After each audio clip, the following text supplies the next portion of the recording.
नमस्कार मेरे प्यारे साथियों, स्वागत है आप सभी का हमारे इस YouTube चैनल जीटीएम क्लासेस में। दोस्तों, आज का ये वीडियो आप सभी विद्यार्थी के लिए बहुत महत्वपूर्ण है। ठीक है, इस वीडियो के माध्यम से आप सभी विद्यार्थी से हम साइंस का 20 ऑब्जेक्टिव प्रश्न का टेस्ट लेंगे। ठीक है, और ये 20 ऑब्जेक्टिव क्वेश्चन में से आपको करना क्या है कि सारा प्रश्न का जवाब पहले खुद से देना है, इसके बाद ही आप हमारे आंसर को देखिएगा। ठीक है, और ये 20 ऑब्जेक्टिव प्रश्न आपके फाइनल बोर्ड परीक्षा 2023 के लिए काफ़ी ही महत्वपूर्ण है। ठीक है, तो आप सभी विद्यार्थी इस वीडियो में शुरू से लेकर अंत तक बने रहिएगा।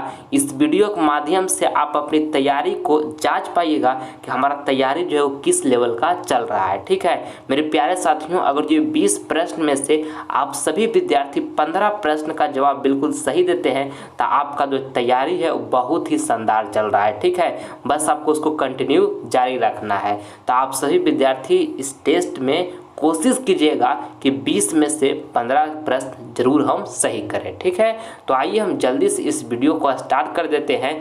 देखिए, पहला प्रश्न आपके सामने प्रस्तुत है। स्पेक्ट्रम प्राप्त करने के लिए किसका उपयोग होता है? देखिए, ऑप्शन ए में लिखा हुआ कांच की सिल्ली, बी में लिखा हुआ अवतल दर्पण, सी में लिखा हुआ उत्तल लेंस और डी में लिखा हुआ प्रिज्म। तो दोस्तों, इस प्रश्न का जल्दी से जवाब दीजिए। आपके पास 2 सेकंड का मात्र टाइम है। जल्दी से जवाब दीजिए इस प्रश्न का कि क्या इसका आंसर सही होगा। आपको बताना है कि स्पेक्ट्रम प्राप्त करने के लिए किसका उपयोग होता है। तो दोस्तों, प्रिज्म का होता है। ठीक है, ऑप्शन नंबर यहाँ पे जो डी होगा आपका बिल्कुल सही आंसर हो जाएगा। चलिए अगला प्रश्न की ओर अब हम बढ़ते हैं। आपके सामने दूसरा नंबर प्रश्न प्रस्तुत है। इस प्रश्न में आपको बताना है कि दाढ़ी बनाने में कौन दर्पण प्रयुक्त होता है। जल्दी से बताइए, 3 सेकंड का टाइम है। जल्दी से इसका आंसर बताइए, कौन आंसर सही होगा। ऑप्शन ए में लिखा अवतल दर्पण, बी में लिखा समतल दर्पण, सी में लिखा उत्तल दर्पण और डी में लिखा इनमें से कोई नहीं। तो दोस्तों, आइए प्रश्न में आपको बताना है कि दाढ़ी बनाने में कौन दर्पण प्रयुक्त होता है।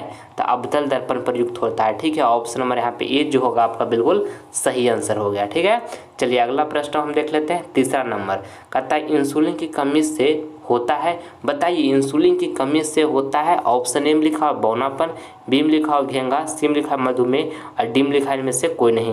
तो क्या इसका राइट आंसर होगा? जल्दी से आप सभी विद्यार्थी बताइए कमेंट बॉक्स में। आपको बताना है कि इंसुलिन की कमी से होता है। तो दोस्तों, मधुमेह होता है। ठीक है, ऑप्शन नंबर यहाँ पे जो सी होगा आपका बिल्कुल सही आंसर हो जाएगा। चलिए अगला प्रश्न हम देखते हैं। चौथा नंबर प्रश्न देखिएगा, कहता है कि भोजन का पचना किस प्रकार की अभिक्रिया है। जल्दी से इसका जवाब दीजिए। आपके पास 5 सेकंड का टाइम है, जवाब दीजिए। भोजन का पचना किस प्रकार की अभिक्रिया है? तो उपचयन है बाबू। ठीक है, ऑप्शन नंबर यहाँ पर जो बी होगा आपका बिल्कुल सही आंसर हो गया। ठीक है, चलिए अगला प्रश्न हम देख लेते हैं। 5वां नंबर प्रश्न यहाँ पे देखिएगा, कहता है पृथ्वी पर ऊर्जा का मुख्य स्रोत है। जल्दी से बताइए, 5 सेकंड का आपके पास टाइम है। पृथ्वी पर ऊर्जा का मुख्य स्रोत है तो सूर्य है। ठीक है, ऑप्शन नंबर यहाँ पर जो बी होगा आपका बिल्कुल सही आंसर हो जाएगा। इसको आपको याद रखना है। चलिए अगला प्रश्न हम देख लेते हैं। 6ठा नंबर प्रश्न देखिएगा, कहता है उभयलिंगी जीव है। ऑप्शन ए में लिखा हुआ केचुआ, बी में लिखा हुआ मछली, सी में लिखा हुआ है बकरी और डी में लिखा हुआ शेर। तो बताइए कमेंट बॉक्स में इसका आंसर क्या होगा। उभयलिंगी जीव है तो केचुआ जो है वो उभयलिंगी जीव है। ऑप्शन नंबर यहाँ पे ए जो होगा ना आपका बिल्कुल सही आंसर हो जाएगा। चलिए अगला प्रश्न हम देखते हैं। 7वां नंबर प्रश्न देखिएगा, कहता है कि अंडाणु निषेचन होता है। ऑप्शन ए में लिखा हुआ गर्भाशय, बी में लिखा हुआ योनि, सी में लिखा हुआ फेलोपियन नलिका और डी में लिखा है अंडाशय। बताइए बाबू इसका राइट आंसर क्या होगा। आपको बताना है प्रश्न में कि अंडाणु निषेचन होता है तो फेलोपियन नलिका में होता है। ठीक है, ऑप्शन नंबर यहाँ पे सी जो होगा आपका बिल्कुल सही आंसर हो जाएगा। जल्दी जल्दी सारे प्रश्न को आप आंसर गेस कीजिए और कमेंट बॉक्स में छापिए। और इस वीडियो के अंत में जरूर आप सभी विद्यार्थी कमेंट बॉक्स में बताइएगा कि 20 प्रश्न में से कितना प्रश्न आपका जवाब सही दिए हैं। अगर जो 15 प्रश्न आप जवाब सही देते हैं 20 में से बाबू तो आपका तैयारी काफ़ी ही बेहतरीन चल रहा है। और अगर जो 20 में 20 आप सही देते हैं तो बहुत शानदार आपका तैयारी है। ठीक है, पर 15 प्रश्न का जवाब आप सभी विद्यार्थी जरूर दीजिएगा और कमेंट बॉक्स में जरूर लिखिएगा। शर्माने की बात नहीं बाबू, आपको 20 में से जितना प्रश्न सही होता है, मान लीजिए 10 से सही होता है, 5 से सही होता है या 13 सही होता है, जितना सही होता है कमेंट बॉक्स में इस वीडियो के अंत में जरूर बताइएगा ताकि हमको पता चल सके कि आप सबका तैयारी किस लेवल का चल रहा है। ठीक है, चलिए 8 नंबर प्रश्न सारे विद्यार्थी जल्दी से गेस करेंगे आंसर। इसको आपको बताना है कि मानव नेत्र के किस भाग पर किसी वस्तु का प्रतिबिंब बनता है। ऑप्शन ए में लिखा कॉर्निया, बी में लिखा परितारिका, सी में लिखा पुतली और डी में लिखा दृष्टिपटल। बताइए सारे विद्यार्थी, आपको बताना है कि मानव नेत्र के किस भाग पर किसी वस्तु का प्रतिबिंब बनता है। तो दृष्टिपटल पर बनता है बाबू। ठीक है, ऑप्शन नंबर यहाँ पे डी जो होगा आपका बिल्कुल सही आंसर हो गया। चलिए अगला प्रश्न हम देख लेते हैं। 9 नंबर प्रश्न कहता है कि विद्युत बल्ब में फिलामेंट तार बना होता है। 5 सेकेंड का आपका टाइम है, इसका आंसर दें। ऑप्शन ए में लिखा है एल्युमिनियम का, बी में लिखा है टंगस्टन का, सी में लिखा है लोहे का और डी में लिखा है तांबे का। तो आपको बताना है मेरे प्यारे साथियों 9 नंबर प्रश्न में कि विद्युत बल्ब में फिलामेंट तार बना होता है तो टंगस्टन का बना होता है। ऑप्शन नंबर यहाँ पर बी जो होगा आपका बिल्कुल सही आंसर हो गया। ठीक है, चलिए अगला प्रश्न हम देखते हैं। 10 नंबर प्रश्न की ओर अब हम बढ़ते हैं। आपके सामने 10 नंबर प्रस्तुत है। बताइए इसका आंसर। आपको बताना है कि निकट दृष्टि दोष व्यक्ति के चश्मे में होता है। वेरी इंपॉर्टेंट प्रश्न है आपके बोर्ड एग्जाम के लिए। बताइए इसका जल्दी से आंसर। निकट दृष्टि दोष व्यक्ति के चश्मे में होता है तो दोस्तों कौन सा लेंस होता है? निकट दृष्टि दोष व्यक्ति के चश्मे में तो अवतल लेंस होता है। आपको इसको याद रखना है बाबू। ऑप्शन नंबर आपका बी जो होगा यहाँ पे बिल्कुल सही आंसर हो गया। इस तरह से हम 10 प्रश्नों तक इस टेस्ट को कर लिए हैं। 10 तक कितना प्रश्न आपका सही हुआ है अपने माइंड में काउंट कीजिए और आगे 10 प्रश्नों को कोशिश कीजिए कि इससे अच्छा हम जवाब दें। ठीक है, चलिए देखिएगा 11 नंबर प्रश्न कहता है 1 HP आवेश शक्ति बराबर होता है। बताइए इसका आंसर। 1 HP आवेश शक्ति बराबर होता है तो 746 वाट होता है। ठीक है, ऑप्शन नंबर यहाँ पर बी जो होगा बिल्कुल आपका सही आंसर हो जाएगा। चलिए अगला प्रश्न हम देखते हैं। 12 नंबर प्रश्न देखते हैं। कहता है कि लोहे की परमाणु संख्या है। तो इसमें ज़्यादा टाइम हम नहीं देंगे आपको बाबू, क्योंकि काफ़ी आसान प्रश्न है। लोहे की परमाणु संख्या आपको बताना है तो 26 होता है। आप सही विद्यार्थी जरूर जानते होंगे। ऑप्शन नंबर बी यहाँ पर बिल्कुल सही आंसर हो गया। चलिए अगला प्रश्न हम देख लेते हैं।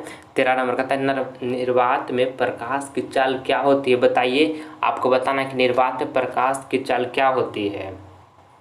तो बाबू निर्वात में प्रकाश की चाल क्या होती है? तो 3 × 10⁸ मीटर पर सेकेंड होता है।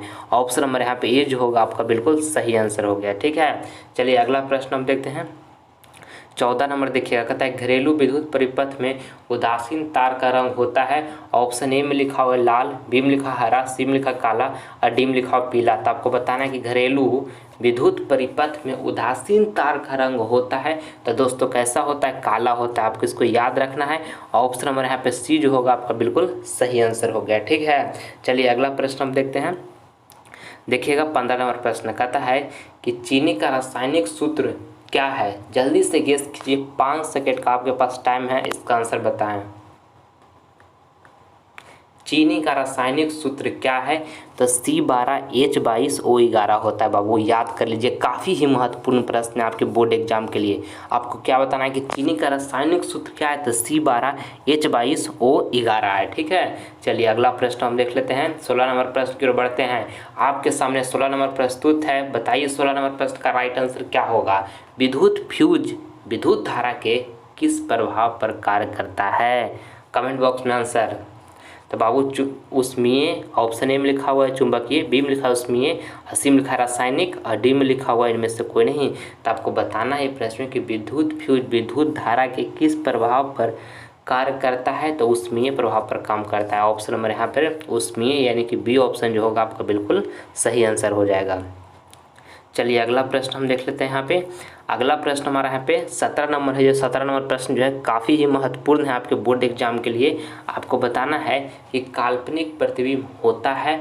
ऑप्शन ए में लिखा हुआ सीधा, बी में लिखा हुआ उल्टा, सी में लिखा हुआ ए और बी दोनों और डी में लिखा है में से कोई नहीं। तो बताइए इसका राइट आंसर बाबू क्या होगा। काल्पनिक प्रतिबिंब होता है तो सीधा होता है। आपको अच्छे तरीके से याद रखना है। ऑप्शन नंबर ए जो होगा आपका बिल्कुल यहाँ पे सही आंसर हो जाएगा। ठीक है, चलिए अगला प्रश्न हम देखते हैं।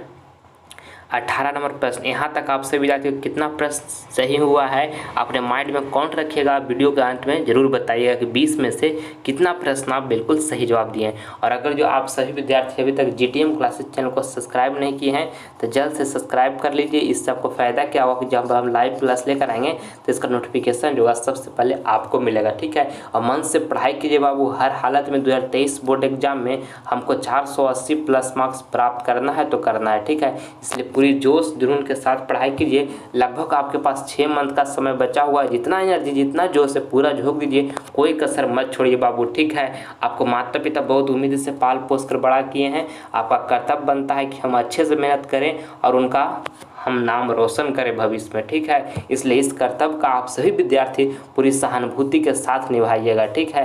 आपके साथ GTM क्लासेस परिवार बना रहेगा, आप सभी विद्यार्थी बने रहिएगा इसके साथ, ठीक है।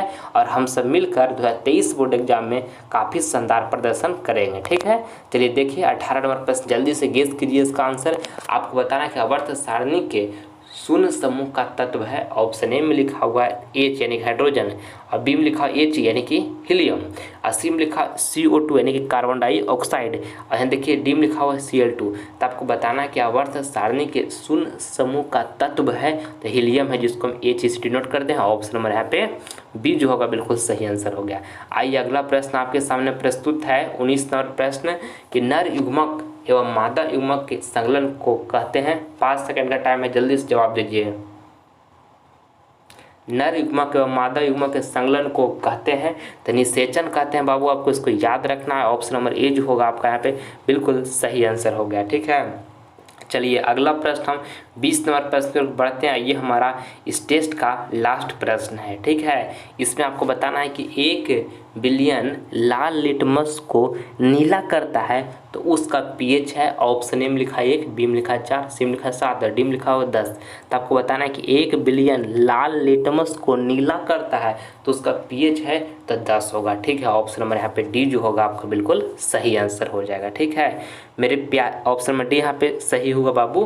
मेरे प्यारे विद्यार्थी, आप सभी विद्यार्थी इस वीडियो में 20 में से कितना प्रश्न का जवाब बिल्कुल सही दिए हैं इस कमेंट बॉक्स में कर जरूर बताइएगा। जो प्रश्न आपको सही हुआ है 20 में से उसका जवाब जरूर दीजिएगा बाबू। कोई भी इसमें घबराने की बात नहीं है। आपका कम प्रश्न सही हुआ है तो या ज़्यादा प्रश्न भी सही हुआ है तो भी आप जवाब इस कमेंट बॉक्स में आप जरूर दें कि हमारा कितना प्रश्न सही हुआ है, ठीक है। आप सभी विद्यार्थी अगले टेस्ट में भी अच्छे तरीके से मेहनत कीजिएगा और अगले टेस्ट में इस टेस्ट से बेहतर करने का प्रयास कीजिएगा, ठीक है। और अगर जो ये 20 में से 15 प्लस आपका सही हुआ या 15 भी आपका सही हुआ तो आपका तैयारी अच्छा चल रहा है बाबू। और अगर जो आपका 10 प्रश्न से कम सही हुआ है तो थोड़ा सा और आपको अच्छे से मेहनत करने की ज़रूरत है, ठीक है। इसलिए अच्छा से मेहनत कीजिएगा और घबराने का बात नहीं है जिन विद्यार्थी के 10 से कम सही हुआ है, ठीक है।